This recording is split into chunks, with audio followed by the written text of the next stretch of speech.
Hi guys and welcome to my channel. My name is Tina and my aim is to improve your drawings just like others have done for me when I just started out. In this week's tutorial we'll be going over some backgrounds. For simple gradients to blurry or detailed works, Pastel really is amazing at creating those. And not only is it very versatile, it's also super fast, ideal for the more impatient people amongst us, like myself included. First up, simple backgrounds.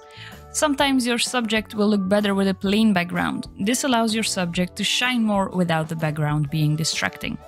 This background for the professor is simple but effective, as it puts all of the spotlight on the professor.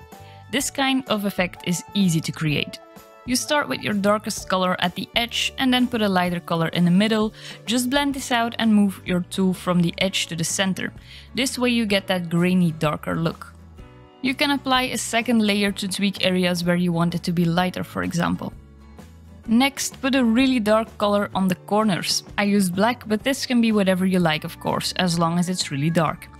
And just like you did before, blend this out from the darkest color to the lightest color, and there you have it. One beautiful background that's complementary for my subject here. Sometimes just going for a one-colored background is also a good choice. This Shere Khan, for instance, is a good example. I wanted him to look very ominous. Putting him against a black background does exactly this. When it comes to creating this, nothing is as easy. Just put on some pastel and blend it out to make it an even flat color. Plain backgrounds are a good choice for commissions as well. Here we want the pet of our client to be the focus. Personally, I go for a gradient as I find this is more appealing.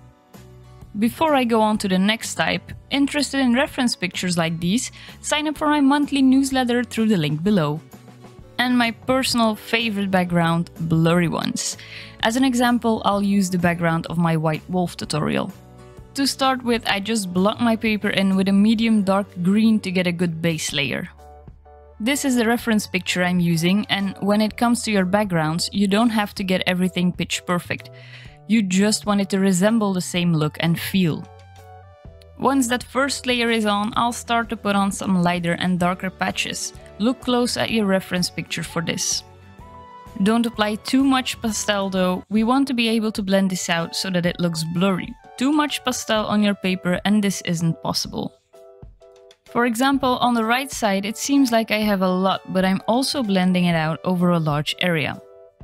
I then go on top of that with lighter green because of the reference photo. This is where you see some highlights. Now, like I said before, you don't necessarily have to go for an exact copy. So I just used black here because I wanted the wolf to stand out a little more. When you put darker colors around your subject, it makes it look like the subject is further away from the background, which makes it more prominent, if that makes sense. Next, I used some lighter colors again. You're actually doing the same thing as you would when you are painting or drawing an animal, and that is looking at your reference picture to get all those shapes in their various colors on. The only difference is that here you want to look for the general shapes, and we don't want to define things. So just apply your colors and blend these out each time with your hand or soft tool until you are happy with the result. I just like to use my hand because I feel like I have more control that way. You can feel the amount of pressure you are putting on the paper as compared to a soft tool, you can't feel it that good. But that's just how I like to work. Be sure to test these things out for yourself since everyone works differently.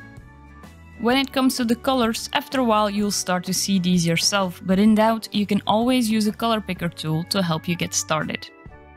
In the bottom right you'll see a tree trunk. After my first base layer I apply these strokes of pastel that follow the natural direction of the bark. Switch between lighter and darker colors and apply these like you see me doing this. Blend them softly. And then I went over this with black one more time to illustrate some more grooves in the bark. And this is how it looks when it's finished. This tiger here is an example of a larger piece I did. For this one I used pan pastel and the bigger sponges. Although you could just stick to pastel pencils, I do recommend getting just a few pan pastels or soft pastels, because when you are doing backgrounds, your pencils are going to wear out very quickly. Besides, even though soft pastels and the pans are more expensive to buy, they each contain more pastel in comparison to the pencils. As a result, even though they appear more expensive in the long run, they are going to save you money. And as an artist, it's always amazing to have an excuse to go and buy some more supplies. This piece was a 50 on 70 centimeters, which I did with the grid method. One of my first tries at this method actually. I think I had to redo my grid 2 times because I kept making mistakes with my geometry. Also, when you put on grid lines, make sure you do this with something you can go over later. In this case, I had used a graphite pencil, since the drawing would be covered completely with pastels. If I had to do it over now, I would never use a graphite pencil again for the grid, since I then discovered that pastels don't cover graphite. So lesson learned there, and when you do this, always use a pastel pencil. As you can see, I applied the same thing here as I did for the smaller piece of the wolf.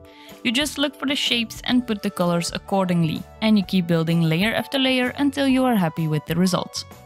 A while ago I lost some of my footage, otherwise I would also show you how to do a bouquet background, but I'm sure somewhere in the future I'll make sure to upload a video about that as well.